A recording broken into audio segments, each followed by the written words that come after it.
No, you start. You are the one who is comparing this event, so you do it. And Shilajit, you start recording. She has already started recording. Start. So, good evening to everyone present here, and we are hosting this talk rather because it's one lecture today. On behalf of the Department of English and Center for Studies in Gender, Culture and Media, West Bengal State University, we are organizing this commemorative webinar on the 250th birth anniversary of Raja Rammohun Roy. I would now request Professor Chandraba Chakraborty, the Director of CSDCM, to give her welcome address. Thank you.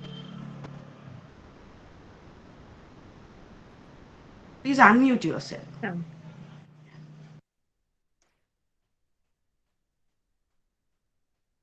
Ah, Yes. Um, Thank you, Sneha, and a very good evening to all who have joined us today. I formally welcome you on behalf of the Center for Studies in Gender, Culture and Media and the Department of English of West Bengal State University. Unfortunately, our head of the department, Professor Shipra Mukherjee, was unable to attend this webinar for some personal engagement, else she would have delivered the welcome address today. I have another disappointing news to break. Professor Omyo Prasad Sen will not speak today. He has been suffering from an injury and had to go through an emergency surgery.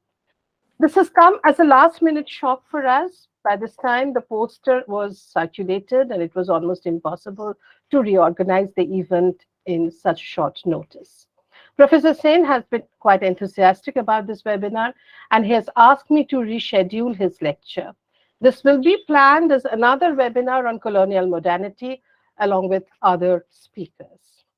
We are happy to have Professor Claire Mitchell with us, who is an established name in the field of colonial studies and the empire.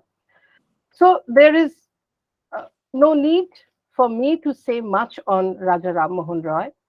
The 250th birth anniversary of Raja Rammohun was celebrated and commemorated by the Ministry of Culture under the Azadi Ki Amrit Mahotsav on 22nd May 2022. As one who has conceptualized the idea of today's seminar, I would only say a few words about why we decided to hold a rather belated commemorative webinar on Raja Rammohun. The reason why I think a persona like Rammohun Roy deserves repeated evaluation is primarily because his thoughts point to an enlightenment which was not merely a derivative of the Western Enlightenment, but also had its roots in the Asian indigenous traditions. He compels us to look beyond the Scythian Orientalist schema and reinscribe our modernity. Therefore, revisiting Ram Mohan is needed to understand who we are even in today's context. Ramon's life and work spanned from the late 18th through the early 19th centuries.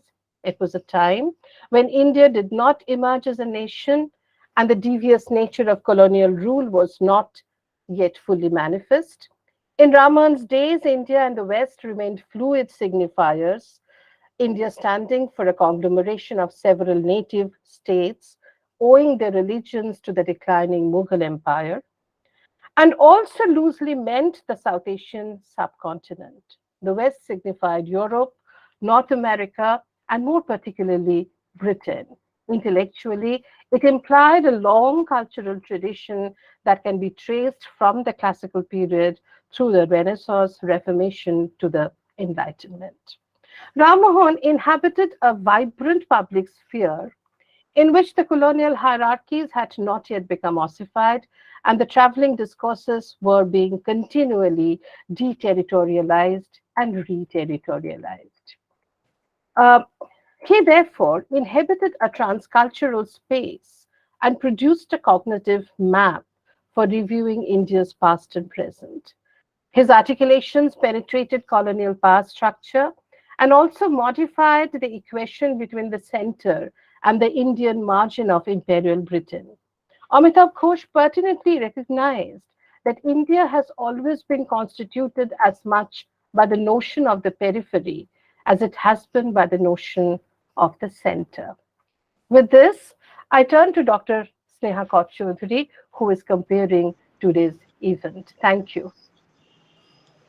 Thank you, Professor Chakraborty. Now I would like to welcome Professor Jyoti Gupta to chair the session. First, I would like to introduce her. Uh, Professor Jyoti Gupta was Professor of English at West Bengal State University and set up the Department of English in the fledgling university. She has spent 25 years of her 35 years of teaching career at the erstwhile Presidency College, Kolkata, as faculty and as HOD. She had set up the first autonomous PG department of English in the college under the University of Calcutta. She was guest faculty at the University of Calcutta from 1998 to 2016. She has been a visiting professor at Bishwabharati in 2012, visiting fellow at Delhi University in 2017, and was invited to lecture at the Centre for Travel Writing, Nottingham Trent University, UK in 2010. She was awarded the prestigious Tagore National Fellowship for Cultural Research from the Ministry of Culture, Government of India in 2015 until 2017. She has been working on a project entitled The Cultures of Travel in Bengal at the National Library, Kolkata. Part of her research has been published in a book entitled Travel Culture, Travel Writing and Bengali Women 1870 to 1940 in July 2020 by Routledge, UK. Her area of specialization and doctoral degree from Jadavpur University cover 18th century British literature and European Enlightenment. She has worked on a minor as well as a major research project of the UGC in 1993 to 1995 and 2003 to 2006 respectively. Some of her important publications are Reading Poems from Macmillan in 2002, Narrative and Narration from Anthem Press in 2008, an annotated edition of Mole Flanders from Pearson Longman in 2007, an edition of Hamlet in the Philip Weller series by Orient Black Swan in 2015. Her article, Many Journeys and Many Selves, The Travels of Margaret Elizabeth Noble, has been published in the Taylor and Francis Group of Journals, Studies in Travel Writing in May 2016. She also translates from Bangla, and several of her translated stories were included in Bashwi Fraser's A Collection of Partition Narratives, published by Anthem in 2006, and The Other Voice by Anushtup in 2013. A Bengali travelogue edited by her has been published in Jadavpur University Women's Studies and They Publishers Publishing in 2005, and she has also contributed to the Dictionary of National Biography, Oxford in 2012. She's currently the visiting faculty at Adamas University, Barashat, and is a member of several boards of studies in universities across the state. And now I request Professor Gupta to chair the session and take over the rest of the proceedings of the session. Thank you. Thank you so much, Dr. Kaur Chaudhary, for this, very, very generous introduction. And thank you to the department and to the center for inviting me to chair this session. And without much ado, I think it's my duty to introduce Professor Claire Midgley, a good friend and a great scholar, Professor Emerita of History at Sheffield Hallam University, and a senior fellow at the Institute of Historical Research, University of London. Her research explores the intersections between the history of woman and the history of empire.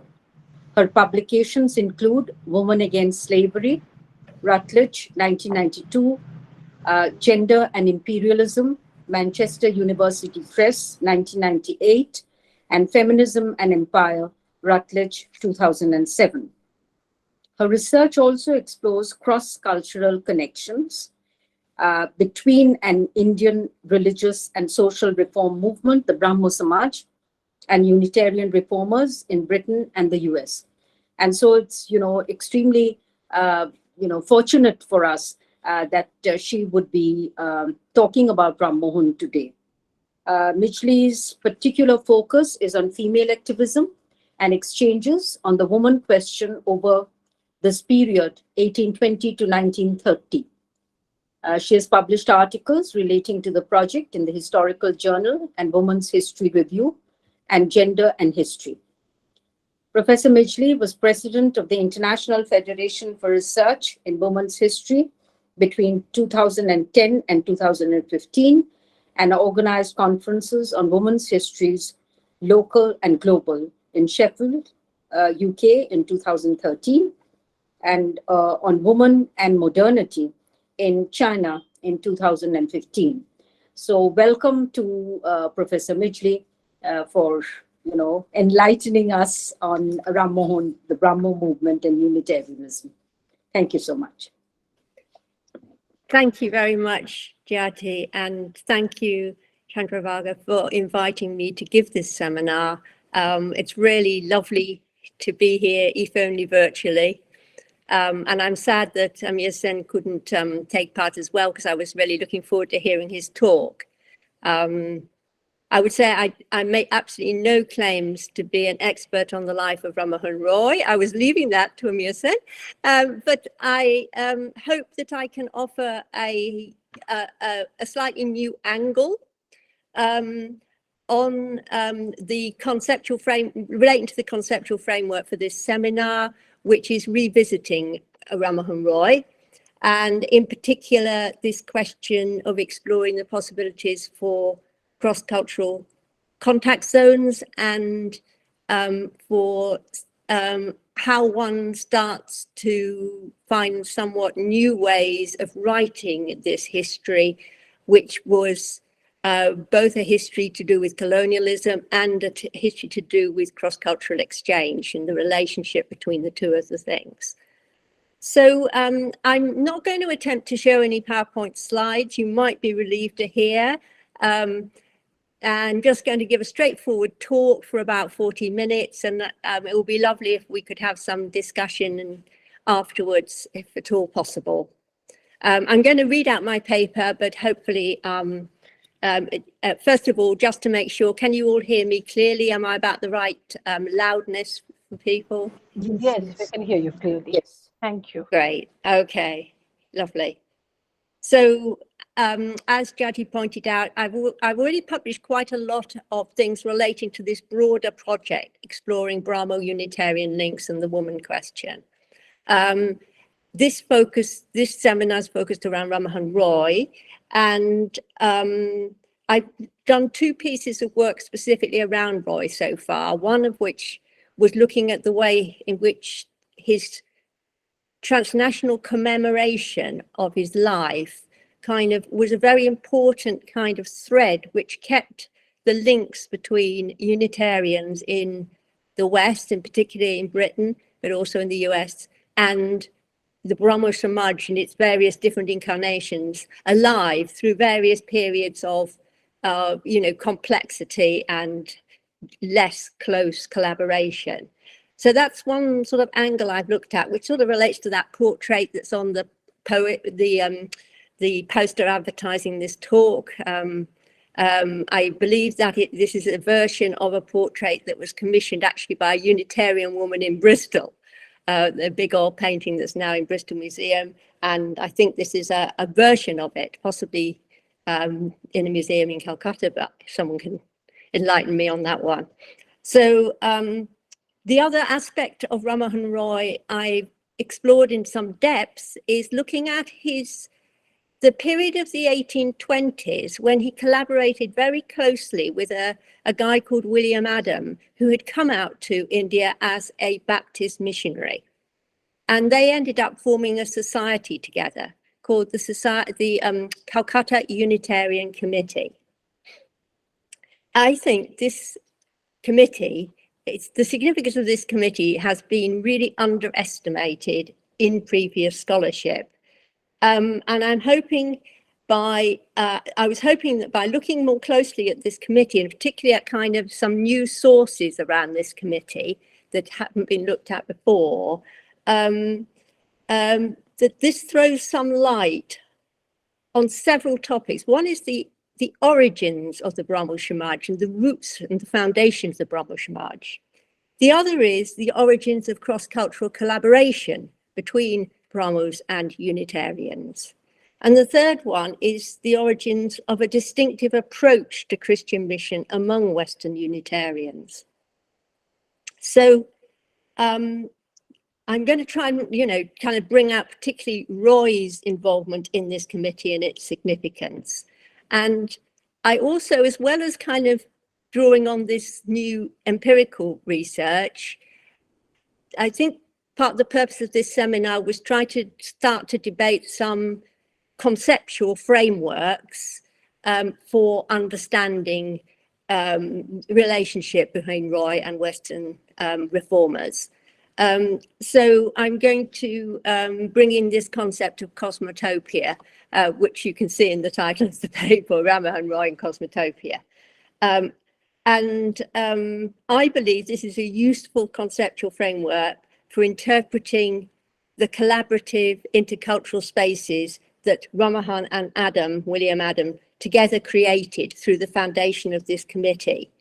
And I'm also hoping that some of you might be inspired by this concept when looking at other intercultural connections more broadly. Is it a valuable concept? I mean, cosmopolitanism is quite widely used now as a concept. And I'm going to explore a bit more what this concept of cosmotopia means and why it might be valuable. So it actually comes from two literary scholars, as far as I can tell, Anya Muller and Claire Wallace. They actually pioneered the use of this term in their 2011 study of a leading contemporary Scottish playwright called David Gregg. It actually seems quite appropriate I'm giving this talk sitting in Edinburgh, because Gregg is actually the director of the leading theatre in Edinburgh, the Lyceum Theatre. And Muller and Wallace coined the term cosmotopia to encapsulate his attempt to create within his theatrical events a utopian transnational space. So this space of the theatre as a utopian transnational space where people from different national, ethnic, class or religious backgrounds could transcend restrictive identities and negotiate their positions, perspectives and identities within a search for a common humanity. And I believe this concept of cosmotopia can be of value in understanding spaces in the colonial past, as well as in the neo-colonial present. Spaces in which, to paraphrase Muller and Wallace, people came together to create a sense of community through finding common ground across entrenched social and cultural boundaries, which they then sought to extend outwards into the world beyond that specific space. I think the concept of cosmotopia can also be of value in encouraging historians to make connections between hitherto rather distinct bodies of scholarship, namely those on cosmopolitanism and those on utopianism. As you'll know, the term cosmopolitan is derived from the Greek words for world, cosmos, and city, polis, and it's been associated with the Enlightenment philosopher Immanuel Kant's ideal of the citizen of the world. While the vision of utopia, with its double meaning again in Greek of both good place and no place, is traced back in the Western tradition to Sir Thomas More's imagining of an ideal society set on an Atlantic island in his 1516 book, Utopia. More recent scholarship, however, has broadened understandings of both cosmopolitanism and utopianism, past and present, identifying rooted, vernacular and subaltern, as well as elite forms of cosmopolitanism, and exploring utopian traditions which developed outside the West. In delineating the cosmotopian nature of this Calcutta Unitarian Committee, which Roy, Rammohun and William Adam founded, my paper develops on this global turn in scholarship on cosmopolitanism and utopianism, particularly as it focuses on South Asia. So I'm drawing inspiration from Sugata Bose and Prishma Jampra's concept of cosmopolitan thought zones. And they identify an aspirational cosmopolitanism as the pursuit of conversations across lines of difference between disparate social, cultural, political, and linguistic groups that provisionally created shared public worlds. Their formulation of cosmopolitanism as developed in dialogue rather than as an individual state of mind, which is often the way it's used in the West as a sort of, this person is cosmopolitan, a sort of from within themselves. A dialogue, cosmopolitanism as a dialogue, suggests the importance of examining organisations which fostered such dialogue, including the Calcutta Unitarian Committee. Interpretation of this committee also needs to be informed by understanding the colonial context within which it operates, obviously. So as both Manjapra note, aspirational cosmopolitanism was marked by irreducible incongruities of power. And indeed, Peter van der Veen tries to distinguish between colonial and anti-colonial cosmopolitanisms in colonial India.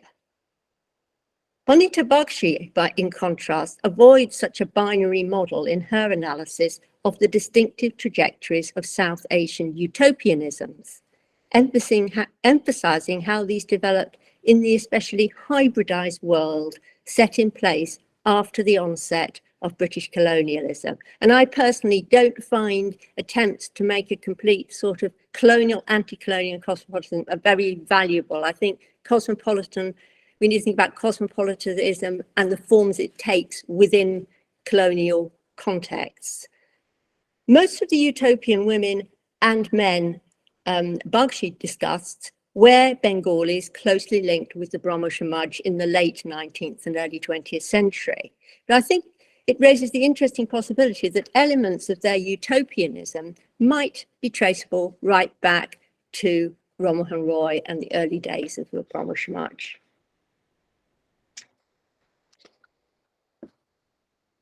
The terms cosmopolitan and utopian have indeed already been associated with the two figures who formed the Calcutta Unitarian Committee.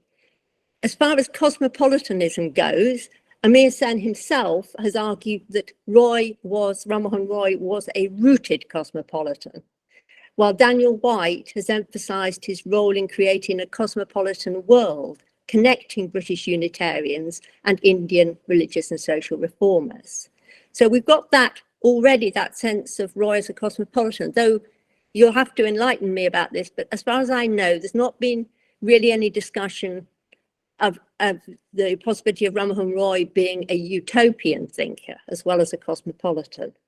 On the other hand, a much more obscure figure, this missionary or ex-missionary that he founded the Calcutta Unitarian Committee with, this guy, a Scottish guy called William Adam, things that have been written about him, and it's not that much, have identified the way he positioned himself as a citizen of the world. So quite a popular way for people who saw themselves as progressive in Britain at that time to describe themselves in this sort of Enlightenment tradition. But he did it explicitly when he was writing his indictment of slavery in British India. That's how he, sort of the angle he described himself as writing from. And the interesting thing with William Adam is this is where the very strong link with utopianism comes in, because William Adam, after he left Bengal, he ended up settling in the United States. And there he co-founded a utopian community called Northampton, which was located in Massachusetts in the USA. And there's a whole book being written about this community. It was quite an interesting community because it seems he brought his experiences in India to bear on his activities in forming this community. In particular, it was pretty unusual. It had a central ethos of the principle of equal rights, regardless of sex, colour, sect, or religion. I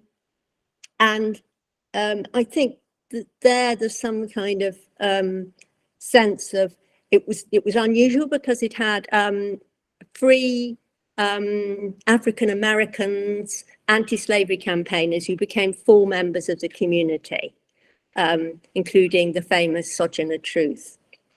So yeah, so already we get this sense that for these two individuals, there's some kind of a sort of cosmopolitanism at play, and certainly for Adam, there became a strong commitment to utopianism.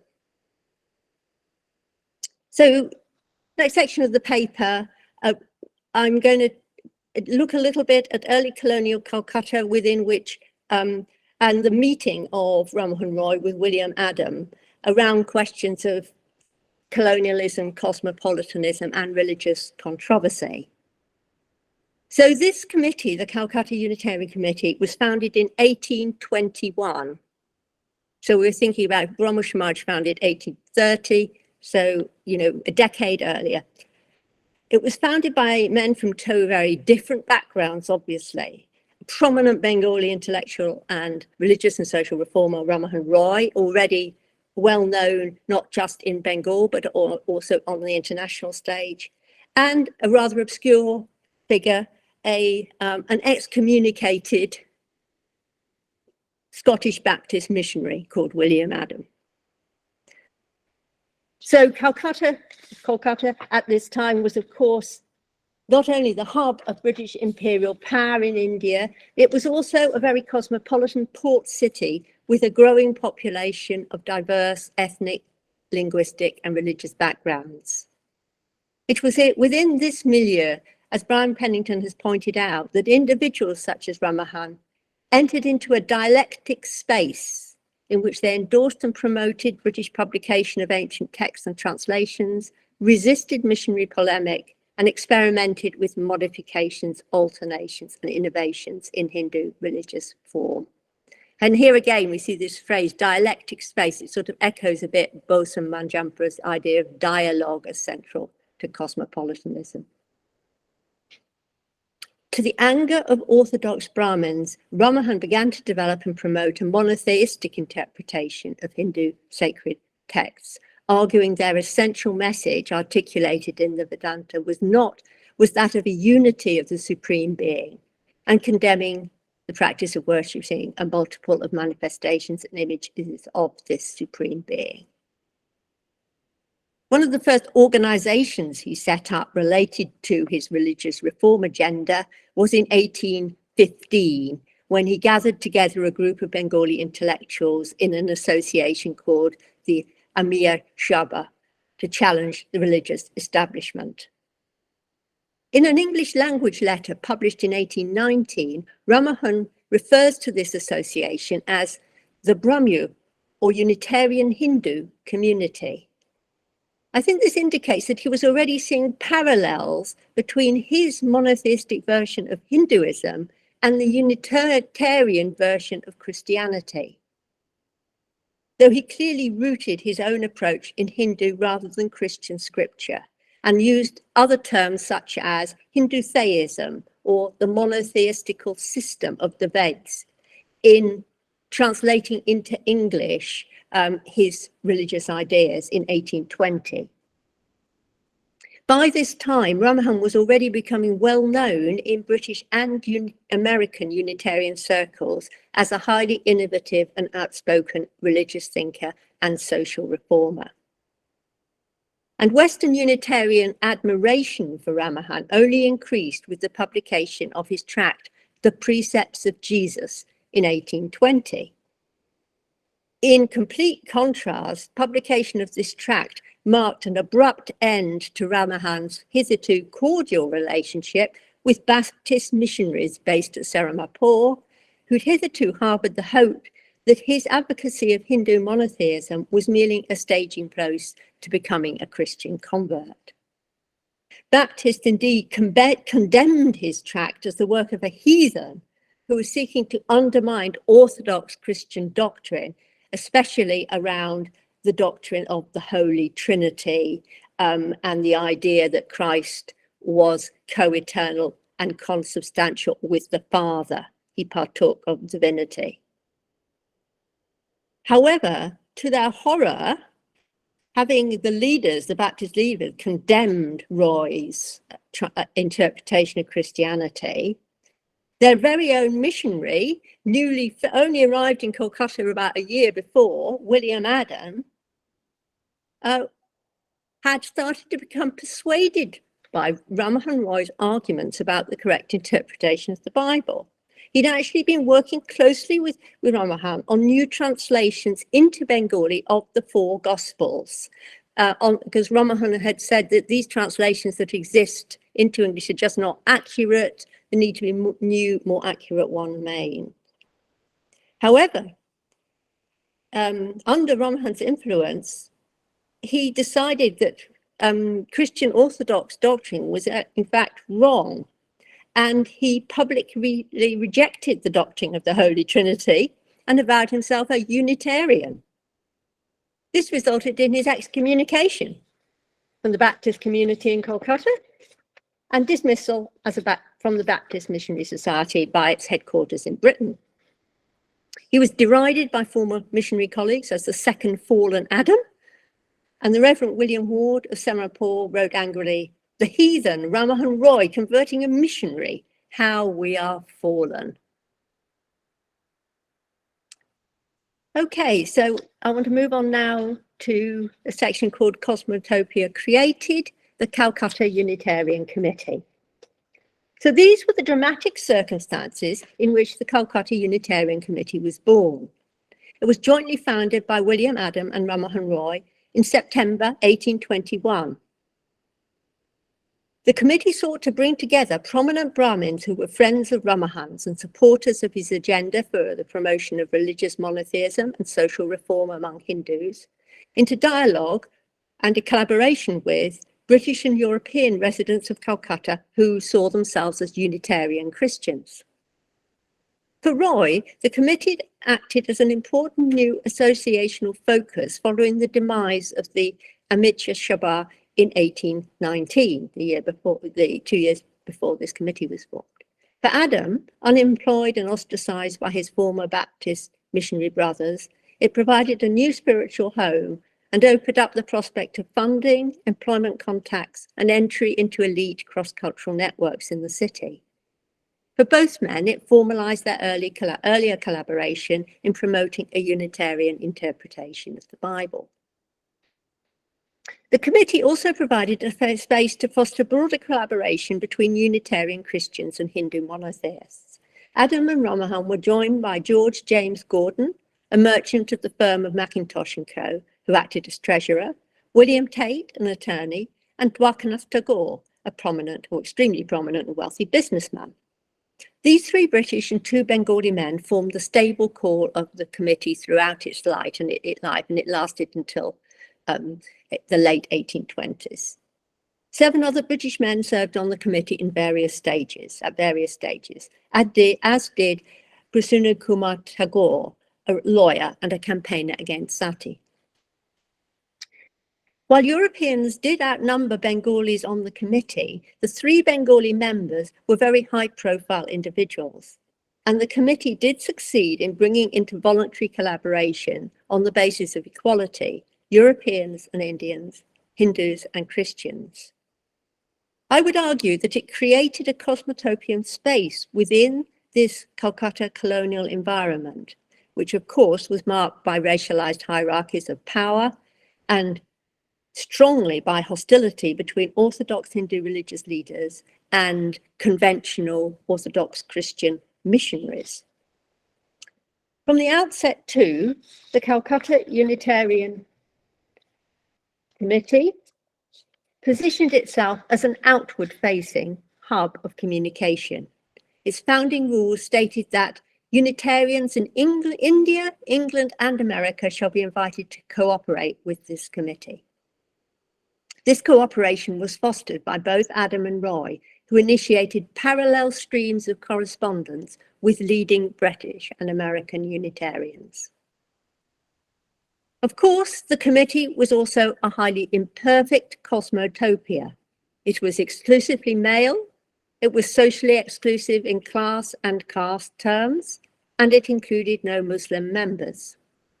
The lack of Muslims is no surprise, given that despite the absence of the word Christian from its title, the committee defined its primary object as to promote the knowledge, belief, and practice of the principles of Unitarian Christianity throughout British India.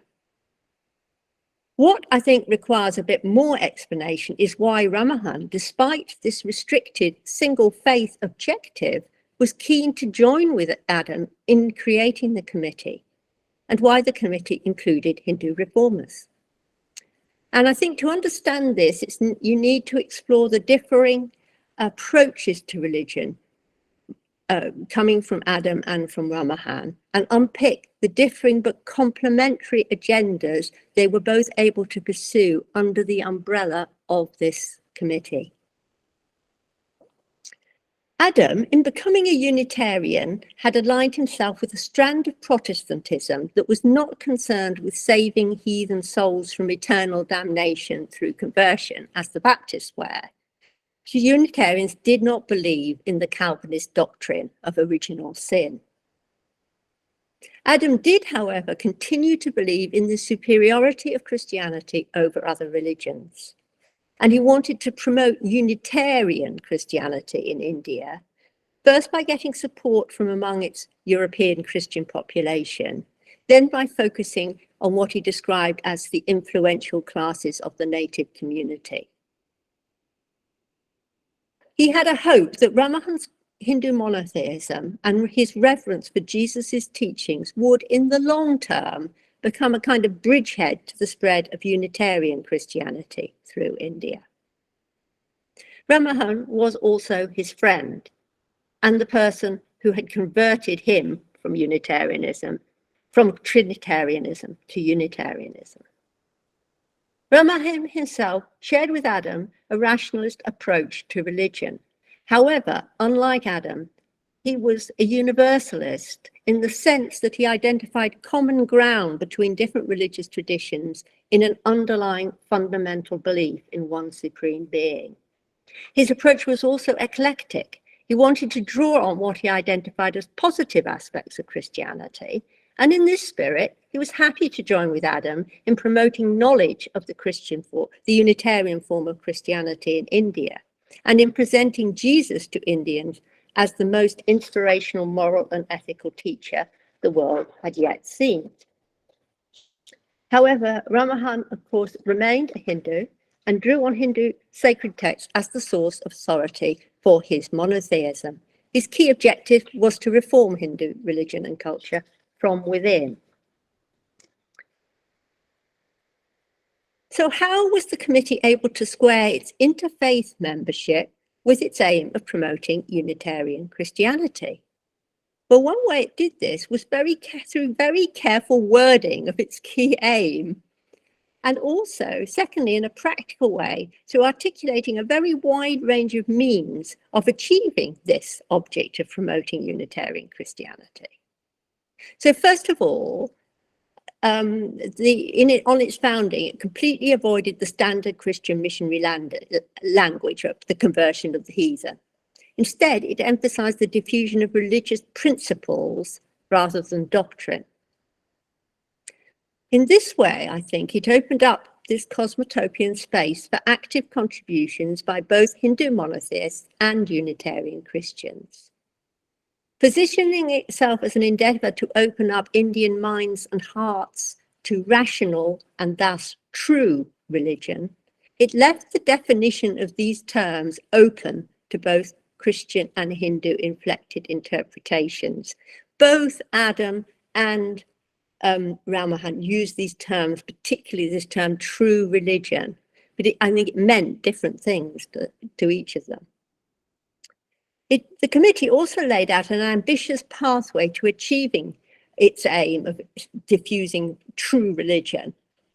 And it was one into which both Christian Unitarian and Hindu Unitarian could equally contribute, starting with philanthropic work to improve everyday lives and proceeding through educational initiatives to, quote, destroy ignorance and superstition, bigotry and fanaticism, to raise the standard of intellect, to purify the theories and morals, to promote universal charity and practical benevolence, although not in immediate connection with Christianity. That's the quote from its founding resolutions. This approach was in tune with Rammohun's belief in the interconnection between religious and social reform, as was the committee's decision to cultivate a free spirit of inquiry into religion by setting up the free access Calcutta Theological Library, quote, with a view to facilitating the most extended comparisons and references to include the standard theological works of the religions and sects of all nations and ages. Adam and Rammohun's work with the committee took distinctive but complementary forms. Adam focused on establishing a Unitarian Christian missionary and a congregation in Kolkata, which could be the focus from which the light of pure religion could emanate in many different directions, as he said. He began to conduct regular services in English in the committee's rented meeting rooms, and these were attended both by a small group of Western Unitarian Christians resident in Kolkata and by some of Roy's group of Hindu monotheists. He had hopes that he'd eventually raise enough funds to build a Unitarian chapel, and he was also keen on a longer-term project of diffusing Unitarian Christianity throughout India. Meanwhile, Rammohun forwarded the educational objectives laid out by the committee by establishing the Anglo-Hindu School, a boys' school which offered free instruction to 60 to 80 Bengali Hindu boys in English language and general knowledge. He also founded the Unitarian Press. I think this was a very significant thing, to form a press which was independent of the Baptist Missionary Press, which was quite dominant in Calcutta in terms of publishing things. He formed the Unitarian Press, and this published tracts promoting Unitarian Christianity, also promoting Hindu monotheism and social reform. These publications included the reports of the Calcutta Unitarian Committee and Rammohun's own writings, including his final tract in defense of the Unitarian interpretation of the Bible, some of his tracts advocating Hindu monotheism, and his tract arguing for the restoration of Hindu women's ancient legal rights. Struggling to gain sufficient funding for his own initiatives within Calcutta, in 1822, Adam, in his capacity as secretary of the committee, contacted leading Unitarians in both Britain and the USA, seeking financial support. At the same time, Rammohun independently initiated contacts with other leading Unitarians in both nations. While Adam was an obscure individual with whom the international Unitarian community had hitherto had no contact, Adam was already well known in these circles as a leading religious and social reformer and scholar of comparative religion. As a result, when Henry S. Ware, the Unitarian Professor of Divinity at Harvard College, now Harvard University, USA, was contacted by William Adam asking for support, he immediately sought Rammohun's views on the viability of Adam's plans for promoting Unitarian Christianity in India. Must be a very rare occasion when a Christian religious leader has consulted a Bengali Hindu about whether it was a good idea to spread Unitarian Christianity to India. Adam and Rammohun's individual responses to Ware's inquiries clearly expose the distinctions in their approach to religious reform. Adam articulated a specifically Unitarian Christian approach to foreign mission. It presented it as a long-term project which needed to begin not by attempting dramatic conversions of the heathen, but by founding missionary schools to spread the universally acknowledged simple and rational truths of religion rather than Christian dogma, and by working to awaken the dormant reason and conscience of intelligent natives who must ultimately be the chief instruments, I'm just quoting from Adam here, must ultimately be the chief instruments for the propagation of Christianity. In contrast, asked specifically by Ware whether he think it desirable that the inhabitants of India be converted to Christianity, in what degree desirable and for what reasons, Rammohun Roy articulated his universalist belief that fundamental religious truths transcend specific religious traditions. In his words, I pause to answer, as I'm led to believe from reason what is set forth in Scripture, that is, in every nation he that feareth God and worketh righteousness is accepted with him, in whatever form of worship he may have been taught to glorify God. He made it clear that it was Jesus as moral example, not Christianity as a set of religious doctrines, that he valued. True religion could triumph if American Unitarians sent out not missionaries to India, but rather teachers of European learning and science and Christian morality, unmingled with religious doctrines. Adam was clearly still the Christian missionary at heart, struggling to find the best way to achieve, eventually, conversions, while Rammohun Roy did not see the necessity for conversion at all. Such was the tension at the heart of the Calcutta Unitarian Committee. And I think this is an important thing when we mentioned dialogue before. A cosmotopian spaces, as I see it, didn't mean that everyone's thought alike within that space. It was rather a space within which respectful dialogue could take place from people coming from different perspectives. And despite these differences, collaboration continued, and modest amounts of funding also began to flow into the committee from overseas, from Unitarians overseas. Adam tried to capitalize on that further in 1825 when national Unitarian organizations were set up in both Britain and the USA. And that meant that combined with funding from the members of the committee and this overseas funding, he was able to be engaged by the committee as a Unitarian minister and missionary at a salaried post. How did he use that role? It's interesting, and perhaps it shows how also perhaps he had to present things in a certain way to get the Western Unitarian support, and a slightly different way on the ground in Kolkata. His agenda was slightly different, because he clearly maintained a commitment to interfaith dialogue. So in this role as minister and missionary, he not only held Unitarian Christian services for worship, but also delivered a series of evening lectures on religion attended by both Hindus and Europeans interested in the doctrine of the unity of God, considering its various relations both to Trinitarianism and to polytheism and idolatry. And he launched a weekly so-called native service in English, intended to, quote, form a point of union between Christian and Hindu Unitarians against polytheism and idolatry, through focusing on the inculcation of moral and religious obligations on rational principles. Okay, so final section of the paper is called Cosmotopia Dissolved or Reshaped, question mark. The British Indian Unitarian Association and the Brahmo Samaj. To encourage greater and more reliable overseas financial support, Adam suggested at the end of 1827, so we're talking now about 6 years after the original foundation of the committee, that the committee should transform itself into a regularly organized society, i.e. one that didn't just have, it wasn't just a committee, but it had a list of subscribers who would give regular financial support to its activities and attend its meetings, have a say in its agenda. And he also argued that this should be called the British Indian Unitarian Association. So not just the Calcutta Unitarian Society might have made the obvious choice after the original thing, called committee. No, British Indian Unitarian Association.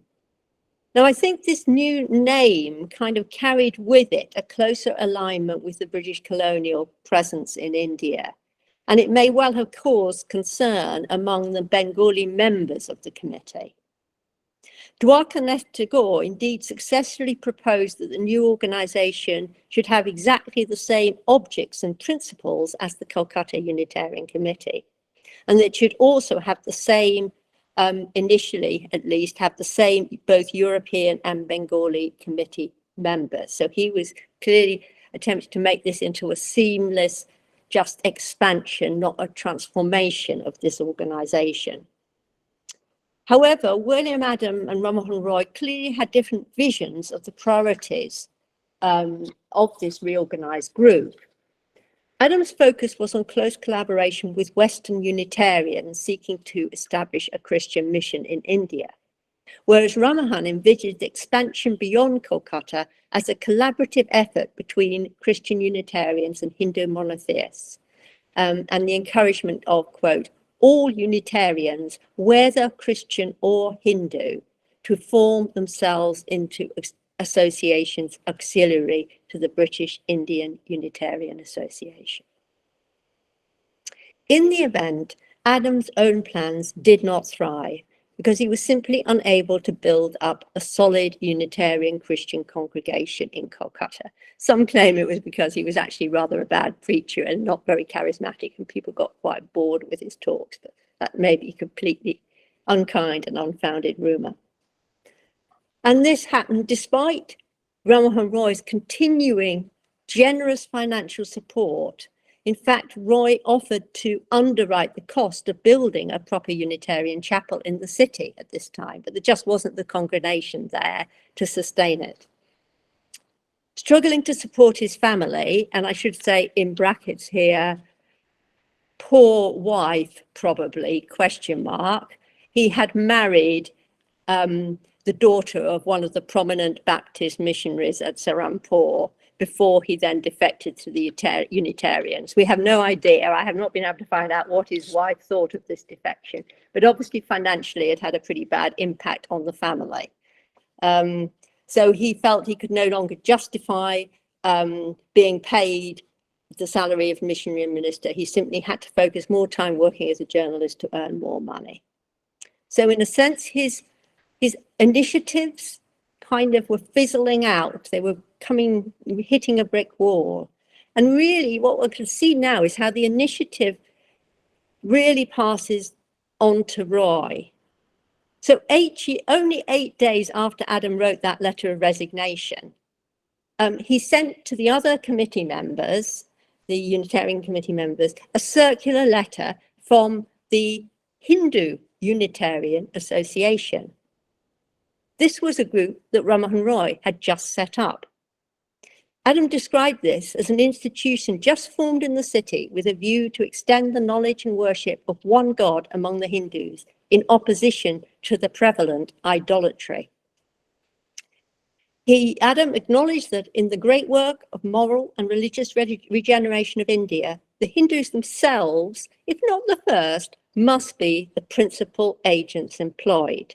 And he proposed to the Calcutta Unitarian Committee that a grant of 500 rupees should be made in the aid of the objects of the Hindu Association from the Friends of the British Unitarian Association as a proof of the interest we take in their proceedings in order to strengthen that friendly feeling which already happily exists between Christian and Hindu Unitarians. And indeed, he was really persistent about this because he acknowledged, well, most of the committee members have themselves individually sent a donation to this new group formed by Rammohun, this Hindu Unitarian Association. But what he said was necessary was for the sentiments of the whole body of the Calcutta Unitarians to be represented in a group, a collective donation. And he also circulated the address from the group written by Rammohun Roy in both English and Bengali, and a list of subscriptions to this new group from both European and native, as he called it.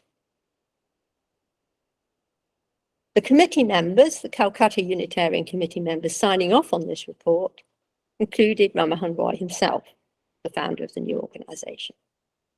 Now, I'm almost there now. If I'm running over time, I've got about 2 pages left. Is that okay, Jati? Am I all right for time?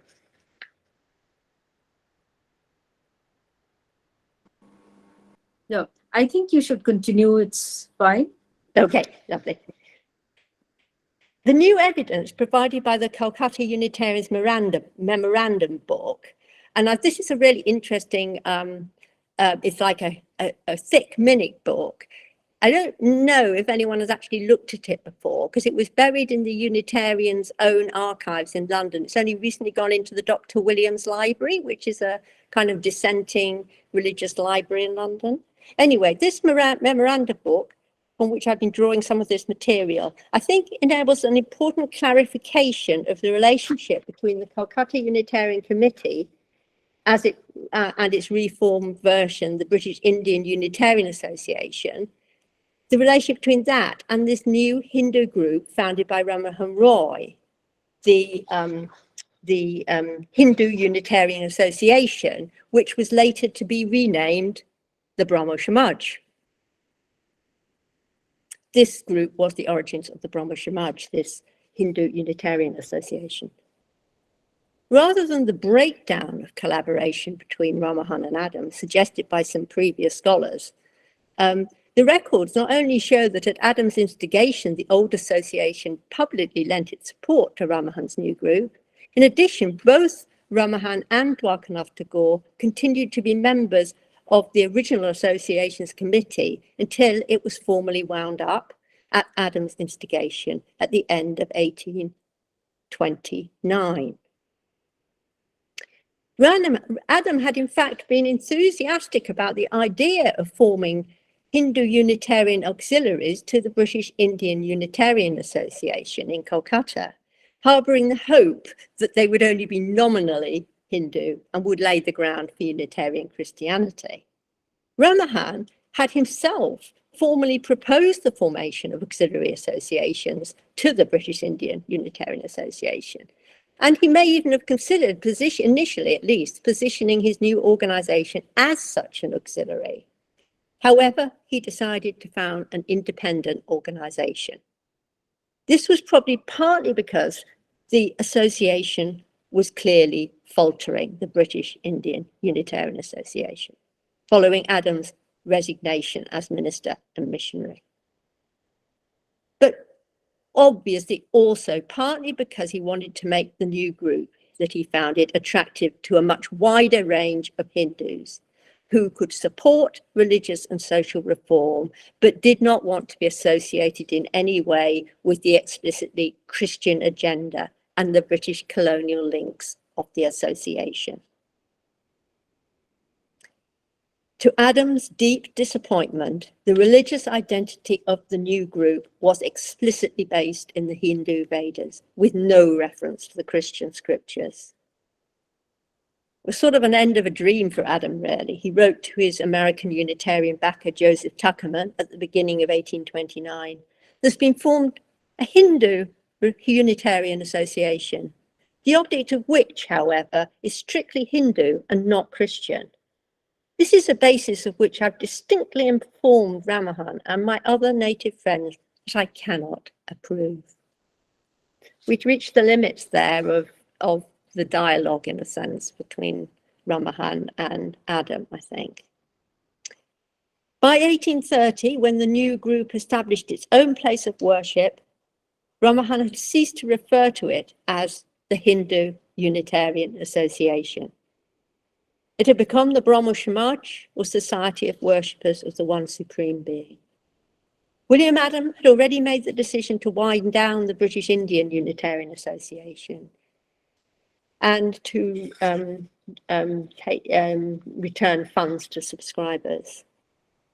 Rammohun and Dwarkanath Tagore, key financial supporters of the old committee, were now free to focus all their funds on creating a permanent place of worship for the new group. There, Rammohun developed new forms of divine worship, which eschewed idolatry and animal sacrifice, and promoted a social reform agenda focused on outspoken opposition to the sati. Rammohun, however, retained his desire to reach out beyond the Hindu community. I would argue that he wanted the meeting place of the new Brahmo Samaj to become a new cosmotopian space, replacing the one that the Calcutta Unitarian Committee had attempted to create, but this time without the Christian objective built in and under entirely Bengali leadership. The trust deed for the group's new place of worship, translated into English, stated that the Brahmo Samaj would welcome people without distinction, the worship of, quote, the author and preserver of the universe, and, quote, the promotion of charity, morality, piety, benevolence, virtue, and the strengthening of the bonds of union between men of all religious persuasions and creeds. Clearly, the central focus was now on reforming Hinduism from within under Rammohun's religious leadership, rather than expanding knowledge of Unitarian Christianity through Adam's missionary and ministry work. However, the movement continued to be outward looking, and Rammohun further strengthened after kind of separating out from William Adam. He actually further strengthened his close links with Western Unitarians in both Britain and the United States through correspondence and the exchange of tracts. And as everyone knows, in 1830, he set sail for England, where he spent several years, became a public celebrity, before sadly dying in Bristol, before he had the chance to fulfill his plan of travelling on to the USA. During his time in England, Roy sought to rework on British soil the collaboration he'd formed with Adam in Calcutta, learning more about Unitarian Christianity, spreading information about his own movement for religious and social reform among Hindus, encouraging men and women belonging to British Unitarian congregations to petition Parliament to maintain the ban on sati in colonial India, and convincing Unitarians that lasting social reform within India was most likely to be achieved through the efforts of progressive Indians themselves. Okay, that's it. Thank you for listening. Thank you very much, Claire, for that very interesting transnational commemoration, I would say, of Raja Rammohun's life and his religious thought, the evolution in a way of his religious thought, and the various points at which William Adams and Rammohun Roy, the Unitarians and Christianity, and the newly formed Brahmo religion and the Hindu scriptures actually intersected. So there were so many points of intersection, I would say, in what you have been saying. And especially what you have tried to show is it's through these committees and these associations that much of this thought has been taken forward, or these committees and these associations have actually initiated a kind of dialogue, I would say, which is part of the cosmotopia that you have been talking about. So it was very interesting, and I think Chandraba, we have time for questions and discussion. Of course we have. So please, those of you who would like to ask questions, you can ask questions. And I think Sneha can perhaps, take over because there may be some who would want to put their questions in the chat box, and others who would want to, ask directly. So comments, observations, these can be brought into the discussion. And I seem to have managed to get the chat box open at the side there, so I'll be able to see if anyone writes anything. Yes, that's better because I'm doing it from my phone, so I might not be able to read. Yes. It disappears. So you will get to see that. Claire, I have a rather question, or maybe a little doubt. You were talking about utopianism, and there is a strong, as you said, suggested that in Adam as well as in Rammohun, there was a very strong utopian strand which was present in their thought.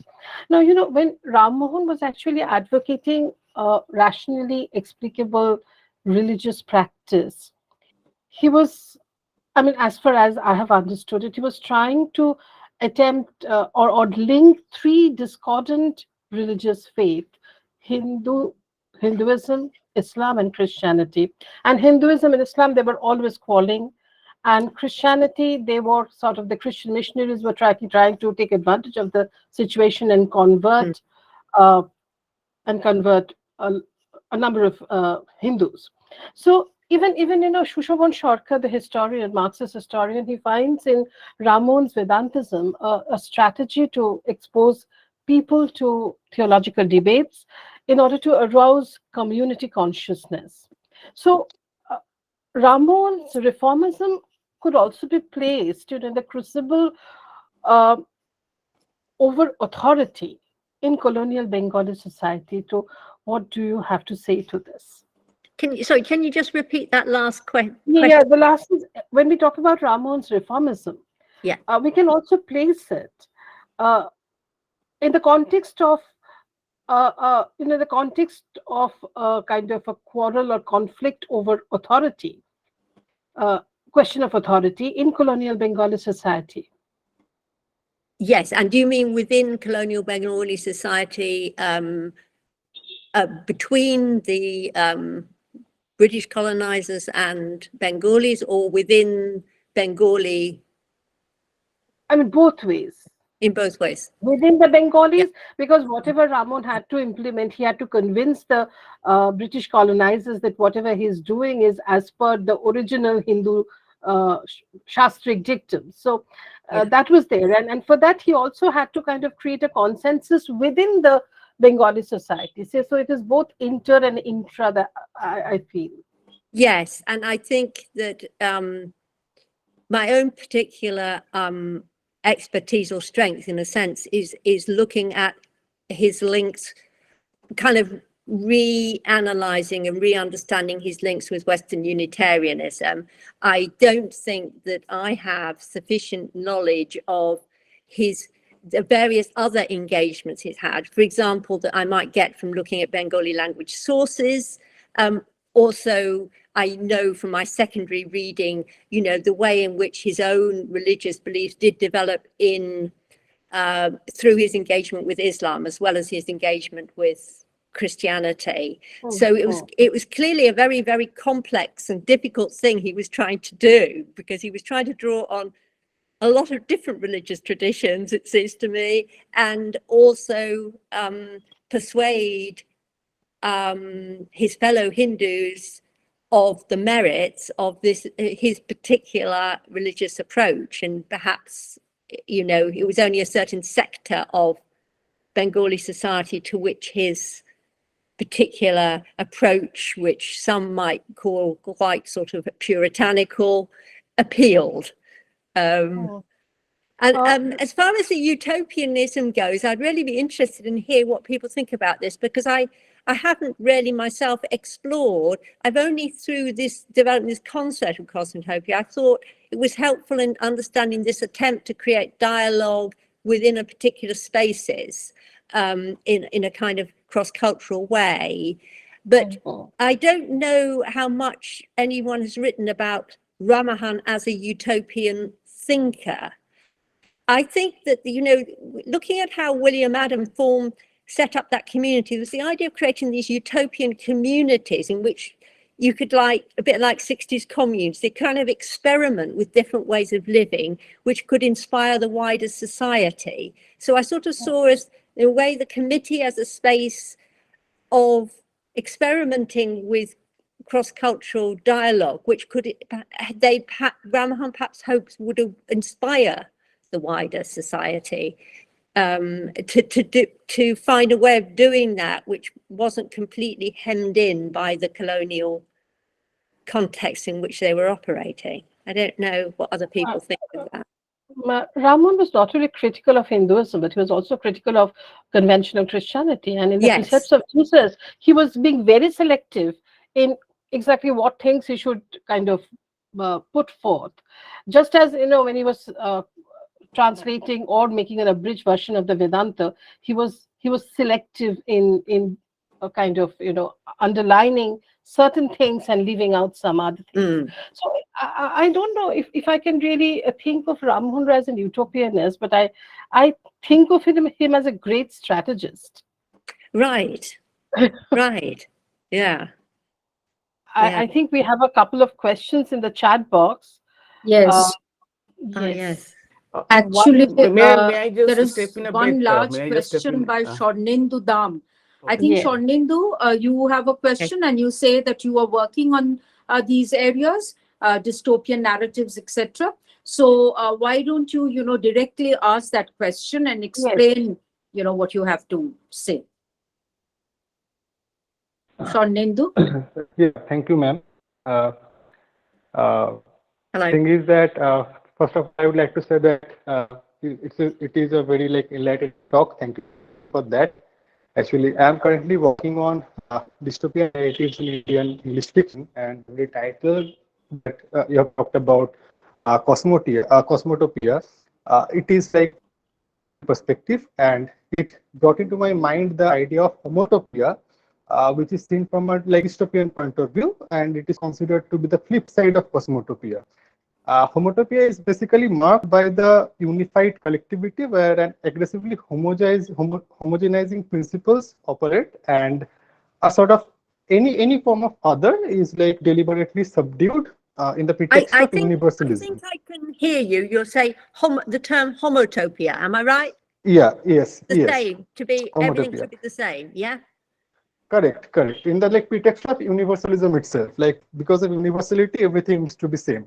So my question is particularly that do you think that Rammohun Roy anticipated a possibility that utopian cosmotopia may go wrong and create a form of homotopia? Where everything is the same. Right. That's a very interesting question.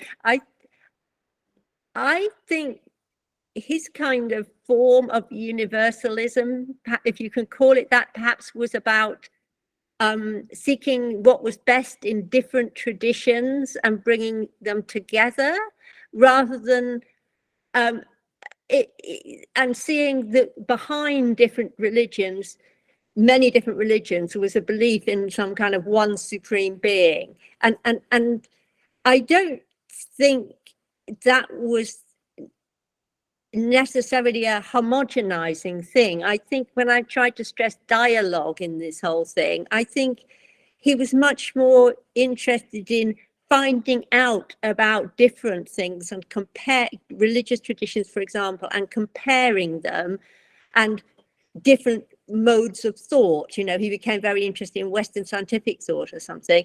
He wanted to see wanted to be open-minded about what was good in different traditions and see how that might benefit Bengal Indians, rather than try to smooth everything out into, that it's already the same.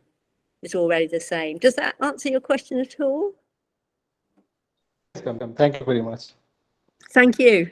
And I think there is another question by Jolly Das, Dr. Jolly Das, who's a faculty in Vidyasagar University. And she's asking, was there any communication between Adams and William Greenleaf Eliot? Now, this is where I have to show my great ignorance, and can you tell me who William Greenleaf Eliot is?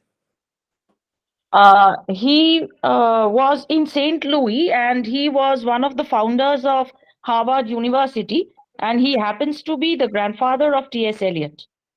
Ah, I wondered if he had any connection to T.S. Eliot. Oh, a founder of Harvard University. Well, that's very interesting, because Harvard University, obviously it was in Boston, and Boston was very much a hub of Unitarianism, and Harvard Divinity School was really the place where all the Unitarian ministers got trained. But I haven't come across William Greenleaf Eliot in that connection. The only Harvard person that I've really come across is the professor of divinity that I mentioned in the talk. What's your particular interest in this guy? Oh, your sound. I can't hear. Please unmute yourself. Professor Das, please unmute yourself. Oh, I'm so sorry. I did my PhD research on T.S. Eliot's works. So that's how I had to do a little bit of background study. And I came to know about William Greenleaf Eliot and his work. So I just wanted to know whether William Adam had any communication with him. And that's it. Well, thank you. And I think if one researched further, one might well find connections, because William Adam did end up moving to Boston before he went to the Utopian community, and he had a lot of links with all the leading, a lot of the leading people in Boston. But I don't know if Eliot was actually a Unitarian. Probably, maybe not. Probably not. Eliot's family was Unitarian. Oh. Eliot himself, yes, when he came to England, he got converted to Anglo-Catholicism in 1927. Ah, that's interesting, because I that's what I associate him with. I didn't realize that he had a family background in Unitarianism. There is quite a lot of good books about Unitarianism in Boston, so you'll probably be able to find out. Yeah. Okay, thank you. And your talk was really enlightening. Thank you so much. Thank you. Thank you, Jolly, for your question. Rupam, I think you have asked a question asking whether Rammohun had anything to do with the Derosians. Yeah, your question is like this: can Rammohun Roy's religious beliefs be linked with Henry Derosio's ideologies? Well, I don't have a good answer to that, because I don't know enough about Henry Derosio. I think wasn't he notorious for being labeled an atheist? Yes, yes. I don't know how much connection direct connection Rammohun had with Derosio. Does anybody else know that? I don't think so. Right. No, never heard about Rammohun's connection with Derosio. No. And I think there is a problem with the time as well, because Derosio, Madhusudhan Dotto, Yes. they were all together, and that was quite later. I mean, Rammohun is a much bit earlier later. figure. Yes. Was you talking So about the 1830s more? Yeah, I mean, and so there is a lot of, I mean, there is a time gap. Okay, yeah. It is not possible. Yeah. So Debanjana has a question, which is interesting, Joytiti. Yes, Debanjana has a question. She says, thank you for your enlightening speech.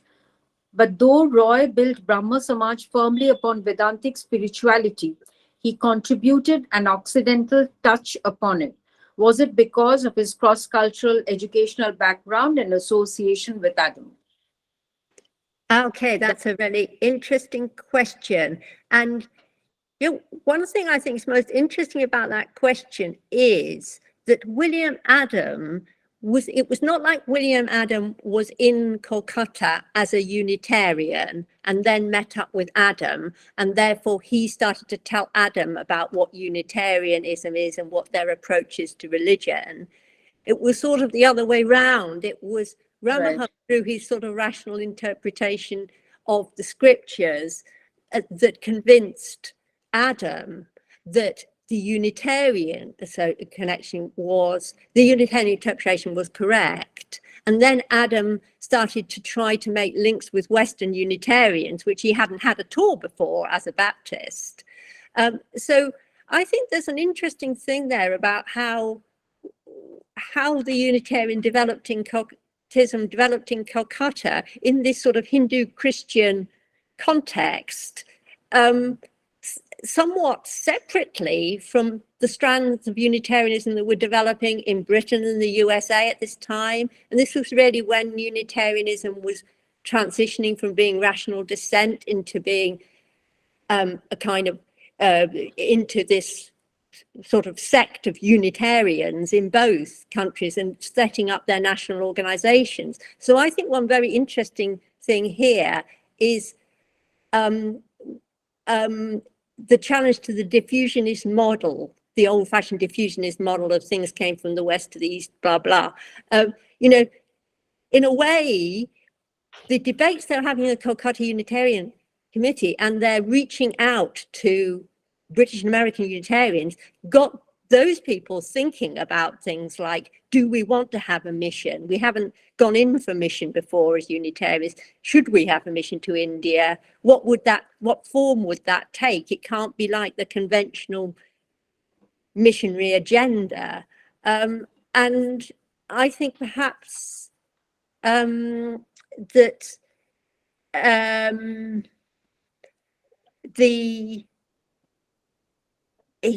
when you say Roy contributed an Occidental touch, I'm not quite sure, because I'm not sure how much, until he actually went to Britain. He obviously was reading Unitarian tracts and so on, so he was getting the sense of how Unitarians approach religion, but I'm not sure how much he was sort of directly taking that from the West, or it was kind of something that was sort of churning around in debate in this little committee in Kolkata, you know what I mean, and kind of emerging in slightly different forms. Does that make any sense? Devanjana, are you Yes, satisfied? ma'am. I'm quite satisfied, but I have one more question. If you could Oh, please. yes. What was that? Did Roy's views on Islamic monotheism parallel to that of Christian Unitarianism? I have to say, I don't know enough to give a good answer to that question, because all I know is that he was quite inspired by Islamic thinking about, the monotheistic beliefs, but I don't know. It's interesting, and someone else may well know this. I mean, I know he did engage to some extent with Muslims, scholars within Kolkata, but it's interesting that when this committee was formed, he didn't sort of put his foot down and say, we can't have Christianity as an objective of the committee, so that we can open it up to Muslims, by making it about monotheism more generally. So for whatever reasons, and I don't know enough about Rammohun to understand those, he didn't take that collaboration with Muslims, I think, into the more associational field.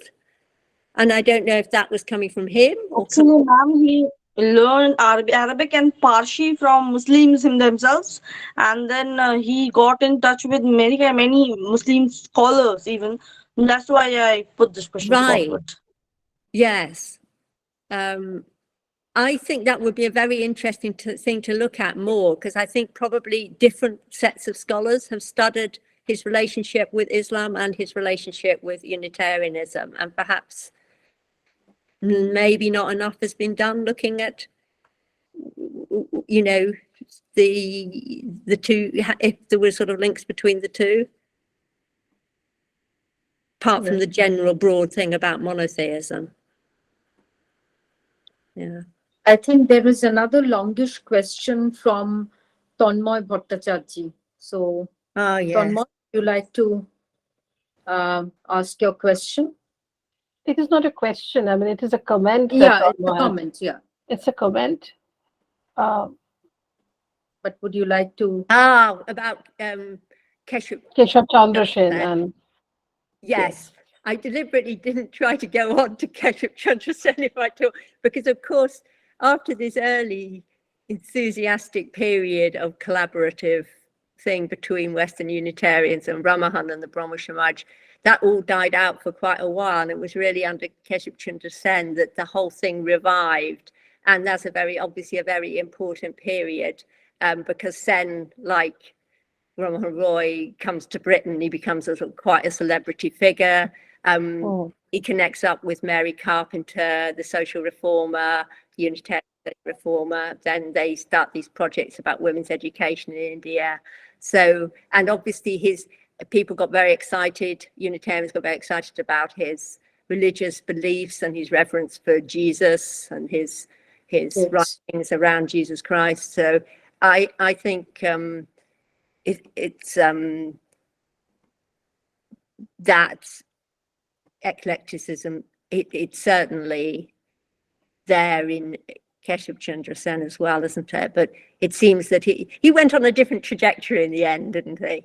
with his religious beliefs, but certainly in the early stages. And interestingly enough, there was a guy called, what's he called, Charles Dahl, who a American Unitarian who went out to Kolkata ostensibly as one of the first Unitarian missionaries after William Adam, and then he actually was invited by Sen to join the Brahmo Samaj, and he became a Brahmo, despite on the grounds that although he was a Unitarian Christian, there was space for him within Sen's version of Brahmo religion.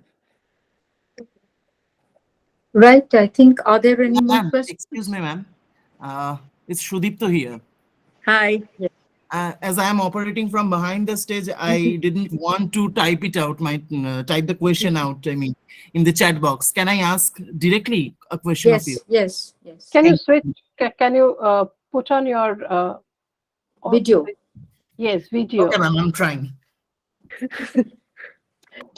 Ask your question and then try to put on the video. Okay. Let me check if I have the permission, video permission. I think I have not allowed my device. No, yeah, you are. Okay. Yes, ma'am. So my question was that with consecutive publications by Roy of works like A Defense of Hindu Theism or A Second Defense of the Monotheistical System, I mean, that was the missionaries were actually hoping that Roy was the ray of hope to rope in some conversions, or did everyone used to think like Sir William Adam in a holy way, holy Unitarian way? And also, I would like to hear more on the utopian society that you mentioned that Adam established in Massachusetts after he moved on from India. Yes. So it would be lovely if we can hear you. Now the first question has gone straight from my mind. Tell me the first question again, because my brain is dying here. Okay, so I was asking that with publishing works like that, both the works was published in 1820, I think. One was A Defense of Hindu Theism. I know what. Sorry, I remember now. You're saying did the missionaries hope that Roy would be a sort of lead Hindus into conversion, Christian conversion? Yes, ma'am. Well, so that was in a sense the Baptists based at Serampore. They were very hopeful about that in the early stages. The problem was when he turned out to be an independent thinker, not simply taking, a proper Western Christian guidance on how to interpret the Bible from the Baptist missionaries. And I think that's where the sticking point, because they were very happy working with him. They approved of his campaign against sati. They liked his Hindu monotheism. And, they were keen for him to do a new translation into Bengali of the Gospels. It was only when he came up, having done his translation, came up with a disagreement with the Orthodox Christian way of interpreting the biblical text, that they then realized, they were very angry about it, I think, and particularly as he took Adam with him, their own, suddenly instead of the conversion running in one direction, things are sort of going all wrong. And I think after that, it was really only the Unitarians that Rammohun was able to connect to, because we're early days, because that's why they were at Serampore, wasn't it? Because initially they were only just allowing Christian missionaries to operate in Kolkata at this time, at the beginning of the 1820s. So, but there were already some other missionaries there, and I think there was the Church Missionary Society was already there. But again, all the other British groups, Christian groups that were there, they were all aligned with the Orthodox Trinitarian interpretation of the Bible. So it was really, I think the Unitarians were very excited to find someone from a completely different religious tradition who could say that their way of understanding Christianity was the right one. Yeah. But of Let course, me just they were a comment small over. denomination. The Unitarians were a small denomination. In some ways, they have a parallel to the Brahmo Samaj in that they punched above their weight. They tended to be sort of middle-class intellectuals in their background, and they were very involved in anti-slavery, social reform, women's education, all the sort of same. They had a lot of things in common. In addition to the religious beliefs with Rammohun and the early Brahmo Samaj. I think And it as was far more as of a political stance than a religious one.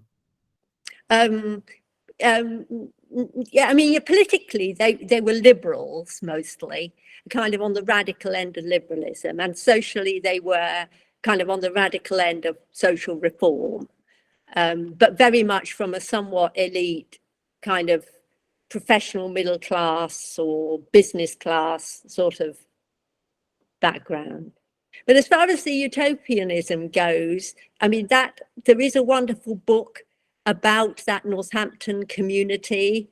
I think it was called the Northampton Association, in fact, whose author I've just slipped my mind at this moment. But if you look at my free article online, the Itinerario article in that journal, Itinerario, it's an open access article. You could find a little bit more there. It was a fascinating community, not least because I think it was one of the only ones in the United States that actually enabled and allowed free Black people to join it. So it had two prominent abolitionists who spent time living there. One was Sojourner Truth and the other was David Ruggles. And this really relates, I think, both to when Adam left India, he became very involved in the radical abolitionist movement. The pamphlet he wrote about slavery in British India was his contribution to the World Anti-Slavery Convention in London, at which he was also the one who made the speech criticizing the exclusion of the women delegates from the convention. So I think these feminist politics that he developed had some roots in his experiences in India and discussions with Rammohun Roy. And I think the way he went on to have a kind of attitude around racial equality could also have been influenced by the fact that he'd been, despite being in a colonial context, he'd been collaborating on equal terms. And to some extent, he was the junior of Rammohun because Rammohun was the one with the money who was actually funding a lot of his activities. So I think maybe that helped him have a somewhat different perspective from the standard one that you might have expected from someone from Britain. Yes, ma'am. I think we should be bringing this very interesting discussion to an end. I just wanted to add over here that in India, there has always been an anti-Rammohun lobby as well, because, they have really thought of Rammohun in promoting Unitarianism or promoting or being in touch with the Christians and the Baptists and English education, that he was actually not patriotic enough. Yeah. And, there's always been this kind of a, Yes. this, yeah. So I just wanted to add that. And I think, Sneha, you can take over now. Yeah. Yes. Yeah. Thank you, Professor Thank you so Misler, much. for that very interesting talk and for answering all the questions in this quite prolonged interactive session that we had, and Professor Gupta for chairing the session. Now I invite my colleague, Dr. Shumak Mundol, to deliver the formal vote of thanks. Thank you, Professor Kochodure. So we have come to the end of a very exciting and excellent academic session titled Revisiting Raja Rammohun Roy, a commemorative webinar celebrating 250th birth anniversary of Raja Rammohun Roy. On this occasion, I would like to take the opportunity to thank the Honorable Vice Chancellor of West Bengal State University, Professor Mahua Dash, and other university officials for their constant support and encouragement. I would like to thank our eminent speaker also. Unfortunately, the other speaker, Professor Omio Pishen, could not be here today. But we generously thank our other speaker, Professor Claire Midgley, the Professor Emerita from Sheffield Hallam University. We also thank our chair, Professor Jayati Gupta, and as you already know that she was the former professor and head of the English department of our university. And though she retired long back, she is still associated with us. And whenever we approached her with any kind of help, she never disappointed us. So today also we are very thankful to her and very happy that she agreed to chair the session. Thank you, Jyoti Gupta. We also thank our director and deputy director for Center of Studies in Gender, Culture and Media, Professor Chandraba Chakraborty and Dr. Snehakar Chaudhuri for conceptualizing and executing this event. We also thank our HOD, Professor Shibra Mukherjee, for her support, though she could not be present today for some reasons. We also thank our very much thank last but not the least, we thank our technical team comprising our ex-students whose enthusiasm and skills really enabled us to hold this session online. These are a group of bright, enthusiastic students, including Paritro, Shilajit, Sudipto, Adrija, Akash, Kasir, Shornendu, and Kukumardeep. So thank you all of you for your help and support. And I also thank all the guests who logged in online and asked some very important and very enlightening questions to make this question and answer session very exciting. So with this, we conclude this event. Thank you. Thank you. Thank you very much, Chandrabha, Sneha, Shamok, Geraldine, Claire. Yes, Thanks a lot. thank you. Thank you, Professor Mitchell. Thank you. Thank you for listening, and thank you for all your wonderful comments and questions. Thanks very Thank you. much. Bye-bye. Bye-bye. Goodbye for now. Bye. Goodbye. Goodbye. Bye. Yeah.